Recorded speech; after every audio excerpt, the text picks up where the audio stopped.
Everyone, Jedi Mike here, and I'm back with another video. Today, I'm going to be talking about the new season of Harley Quinn Season 5, which will be streaming on HBO Max. The first episode will be coming out on January 16th of 2025. Now, this season follows up the events of Season 4, and I will say that as a comic book fan, as a DC fan, I'm just happy to say that we get to a point that we have 5 seasons of an amazing show, especially featuring Harley Quinn. Now, this will be a non-spoiler review. All the episodes will be coming out weekly, starting on January 16th of 2025.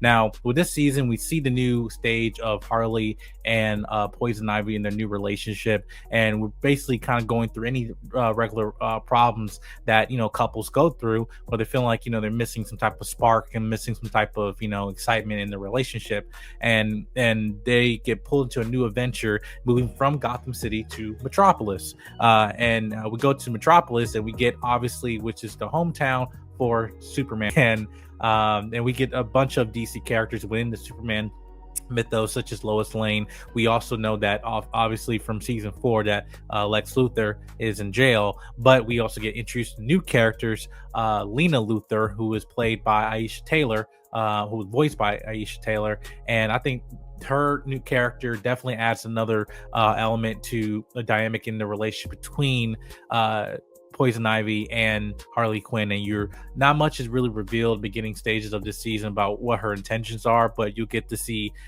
some undertones of what actually her true motivation is. But I feel like she's a really good addition to this cast, new characters. But in Metropolis, obviously, we get Lois Lane, we get Superman, and we're seeing Superman also in a stage of this character as we've seen him in previous seasons, but now in his hometown. Now we're seeing where Superman is now almost getting to a point where he's becoming irrelevant, right? He's becoming irrelevant. We started to get seeds of like where he's at emotionally as a character, and I think it's very interesting seeing that this type of lightheartedness of a Superman. The fact that yes, he is big, he is stoic, but at the same time, he also is just a person who has feelings, that has emotions as well, just like anybody, and seeing that character who represents lightheartedness, represents hope, but at the same time in a society where people don't actually see that he matters, that's very interesting, the complex idea that they kind of dive into in the beginning stages of the season.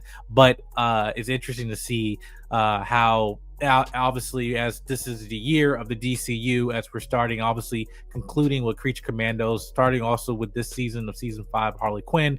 But in July of 2025, we're going to get a first film of Superman, played by David Corenswet, directed by James Gunn. And this, you can definitely see the tones of this show, kind of, even though it's not in the same continuity, it's still just showing themes of Superman and Metropolis and stuff like that, and kind of preparing us for what's coming out in the later half of this year. They know that their audience are DC comic fans, so there's gonna be a lot of Easter eggs that you can see either by the dialogue, but other cameos of characters, but also just certain costumes and stuff in terms of the environment. Like, the location of Metropolis, and you see things in the lore of Superman comics, and I think that was very interesting to see. Again, just keeping that excitement, even though they're not diving into the whole Zach Geis of it all and trying to make a whole plot in the current story of Season 5, but they do a good job just for sprinkling a little bit of Easter eggs for the fans out there, especially you're a fan of Superman. You get to see that, like,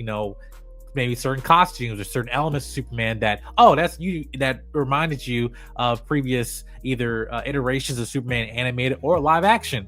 And I think, again, that was very interesting to see that. But you also get returning characters like Bruce Wayne, but the one thing that I really appreciate with this show they're doing, that what the first few seasons did, is that they are never scared of actually expanding Harley character, as well as Poison Ivy, in the realm of the DC universe. That in this show you feel, again, the connectedness in terms of the overall DC universe of characters that already exist and stuff, and the fact that, like in previous seasons, that we already got Darkseid, already got Parademons, got the Justice League and stuff like that, that this show is not scared to tackle other plot points, especially introducing new characters but iconic villains such as Brainiac, and you get to see a little seeds being planted in terms of him moving on to this season. But the fact that how they handled the dark side storyline in previous seasons, to me, I am not afraid in terms of how the Harley Quinn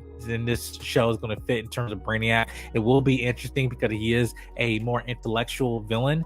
So it's something interesting to see how this is going to play out in the rest of the season for you guys. But I do love, in terms, again, the animation, that animation definitely fits with the tone of the show. Again, this is an adult theme. You also get more aspects of not only, in terms of seeing the growth of Harley Quinn, you're also seeing the growth of Poison Ivy, but as well as seeing, parts of her origin, like where she come from, and where some things or parts of her trauma that we haven't really dealt with in the 5 seasons, right? And we've seen, again, their relationship go, up and down, all to the point that now they're a functioning, healthy couple at this point. But at the same time, they are, even though they are, you have Poison Ivy, who's a metahuman, and Harley Quinn is just a human, but you still have these people just being human characters in terms of the writing of these characters.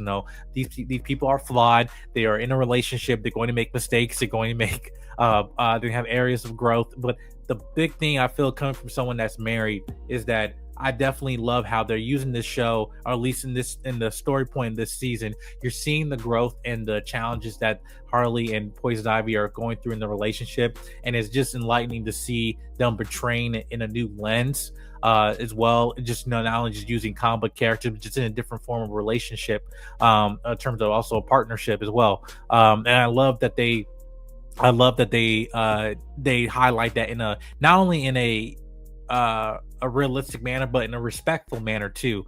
Because again, I feel like the big thing when you're tackling with these out of the world characters, especially DC characters, the root of who the characters are in terms of their core, their foundation, right? And even though they can be wild, be messed up and crazy, just as we've seen with this show, this season you get to see a little bit more of growth and development of their relationship as people, and I love to see that. But also another thing too, in terms of as this is an adult show, yes, there is violence, there's gore, there's a lot of definitely sexual connotation to certain jokes as well. Again, I don't advise children watching this show, but at the same time, this is a very entertaining show and realistic show in terms of the themes they tackle this as you being an adult viewer. Definitely comedic and entertaining on the upcoming beginning of the season, but as they also expand the lore of these characters, you also get to see some new faces, but from comic readers you get to see some familiar faces as well, that are tied to some of these characters' origins, and that's going to be very interesting to see how that plays out. But also another thing, in terms of them adapting certain comic book storylines as well, in terms of we've seen, in the trailers for the season, that you get to see Red X, you get to see other DC characters. Continue to keep your eyes out there, because there's more surprises that they only reveal in the trailer. And I was very happy to see how they play this. Again, they're not treating you like an idiot as a DC fan. You know who these characters are, you know these comic book references, and then you pay attention to the dialogue. There's some seeds or Easter eggs that are in there just for you, and it's very exciting to see that. And again, just to the fact that we get to 5 seasons on HBO Max, with Harley Quinn, who's an amazing character. But again, the writing of this character, again, along with with Poison Ivy, with King Shark, with Clayface, now also you get like Superman and Batman, other sort of characters that appear. I'm very happy to see again this story of these characters that I grow to love, and for me reading the comics and seeing them now in this new format animation, that I just happy to see that in 5 seasons that the entertainment is still at the height it's ever been, and it's still keeping that momentum, and I hope to see this continue on in further seasons, but we have to wait and see. But you guys are in store for something very, very good for this season 5 for Harley Quinn, which will be streaming on HBO Max on January 16th of 2025. All right, make sure you subscribe button, comment, like, and share. Let me know your thoughts of Harley Quinn season 5 on HBO Max. All right, see you guys in the next video. Peace.